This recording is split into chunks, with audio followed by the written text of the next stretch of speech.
Welcome to easy tips kitchen. ഇനി ഞാൻ തയ്യാറാക്കാൻ പോകുന്നത് ഒരു കട്ടിപ്പരിപ്പാണ്. സദ്യയിലൊക്കെ ഉണ്ടാക്കുന്ന പരിപ്പ് കറി, അതായത് നമ്മൾ ചെറുപയറിന്റെ പരിപ്പ് വെച്ചിട്ടാണ് ഇത് ഉണ്ടാക്കുന്നത്. അപ്പോൾ ഇതെങ്ങനെ തയ്യാറാക്കുന്നത് നോക്കിയിട്ട് വരാം. അപ്പോൾ ഇത് ഉണ്ടാക്കാൻ വേണ്ടിയിട്ട് 1/2 കപ്പ് ചെറുപയർ പരിപ്പ് കഴുകി വൃത്തിയാക്കിയത് ഞാനൊരു കുക്കറിലേക്ക് എടുത്തിട്ടുണ്ട്. ഇനി ഇതിലേക്ക് 1/2 ടീസ്പൂൺ മഞ്ഞൾപ്പൊടി വേണം. അതുപോലെ തന്നെ ആവശ്യത്തിന് ഉപ്പും കൂടെ ചേർത്ത് കൊടുക്കുന്നുണ്ട്. പിന്നെ ഇതിലേക്ക് വേണ്ടത് വെള്ളമാണ്. വെള്ളം ഒരു 1.5 കപ്പ് ഈ സമയത്ത് ഞാൻ ചേർത്ത് കൊടുക്കുന്നുണ്ട്. നമ്മൾ ഈ ചെറുപയറിന്റെ പരിപ്പ് നന്നായിട്ട് പൊങ്ങി വരും.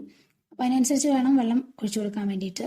എന്നിട്ട് ഒരു പ്രഷർ കുക്ക് ചെയ്യാണ് ചെയ്യുന്നത്, ഒരു 2 വിസിൽ വരുന്നവരെ. ഈ അരപ്പ് റെഡിയാക്കുന്നതിന് വേണ്ടിയിട്ട് 1/4 കപ്പ് തേങ്ങ ചിരണ്ടിയത് ചേർത്ത് കൊടുക്കുന്നുണ്ട്.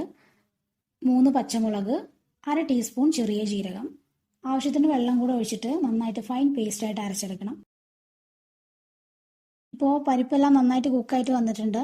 നന്നായിട്ടൊന്ന് മിക്സ് ചെയ്ത ശേഷം നമുക്ക് നേരത്തെ അരച്ചു വെച്ചിട്ടുള്ള അരപ്പ് ഇതിലേക്ക് ചേർത്ത് കൊടുക്കാം. ഈ സമയത്ത് ആവശ്യത്തിന് വെള്ളം ചേർത്ത് കൊടുക്കുക കേട്ടോ. കുറച്ച് കട്ടിക്കിരിക്കാൻ വേണ്ടിയിട്ടാണ് ഞാൻ ഇതിൽ കൂടുതൽ വെള്ളം ചേർക്കാത്തത്.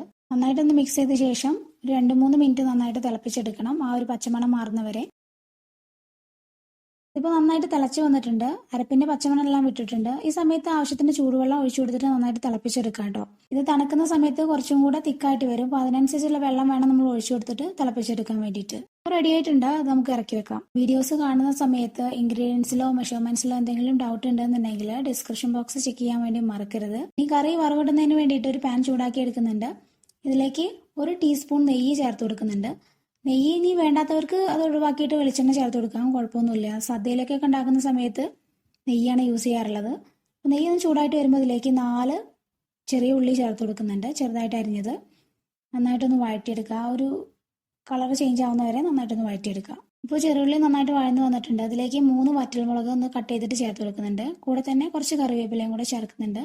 എന്നിട്ട് ഇതൊന്ന് വഴറ്റിയെടുക്കണം. ഒരു 1-2 മിനിറ്റ് ഒന്ന് വഴറ്റിയെടുത്താൽ മതി, ചെറിയ തീയിൽ തന്നെ. അപ്പോൾ ഇതുപോലെയുള്ള കേരള സദ്യ വിഭവങ്ങൾ ഞാൻ വേറെയും ചെയ്തിട്ടുണ്ട്. കാണാത്തവരുണ്ടെന്നുണ്ടെങ്കിൽ കാണാൻ മറക്കരുത്. നമുക്ക് ഈസി ടിപ്സ് കിച്ചണിൽ അതിൻ്റെ ഒരു പ്ലേലിസ്റ്റ് ഉണ്ട്. ഇനി ഇത് കറിയിലേക്ക് ചേർത്ത് കൊടുത്തിട്ട് നന്നായിട്ടൊന്ന് മിക്സ് ചെയ്ത് കൊടുക്കാം. ഇപ്പോൾ നമ്മുടെ കട്ടിപ്പരിപ്പ് റെഡി ആയിട്ടുണ്ട്. അപ്പോൾ ഇതിൻ്റെ കുറച്ചും കൂടെ ലൂസായിട്ട് വേണമെന്നുണ്ടെങ്കിൽ ചൂടുവെള്ളം ഒഴിച്ചിട്ട് തിളപ്പിക്കുക കേട്ടോ. അത് ഞാൻ ഓൾറെഡി പറഞ്ഞിട്ടുണ്ട്. അപ്പം സദ്യ സ്പെഷ്യൽ കട്ടിപ്പരിപ്പ് എന്ന് പറയുമ്പോൾ കുറച്ച് കട്ടിക്കിരിക്കണം, അതുകൊണ്ടാണ് ഞാൻ ഇങ്ങനെ ചെയ്തിട്ടുള്ളത്. അപ്പോൾ വീഡിയോ ഇഷ്ടമായിട്ടുണ്ടെങ്കിൽ ലൈക്ക് ചെയ്യാനും ഷെയർ ചെയ്യാനും സബ്സ്ക്രൈബ് ചെയ്യാനും മറക്കരുത്. സബ്സ്ക്രൈബ് ചെയ്യുന്ന സമയത്ത് തൊട്ടടുത്ത് ഒരു ബെല്ലൈക്കൺ കാണും, അതും കൂടെ ക്ലിക്ക് ചെയ്ത് കഴിഞ്ഞാൽ ഞാൻ അപ്ലോഡ് ചെയ്യുന്ന വീഡിയോസ് നിങ്ങൾക്ക് നോട്ടിഫിക്കേഷൻ ആയിട്ട് ലഭിക്കും.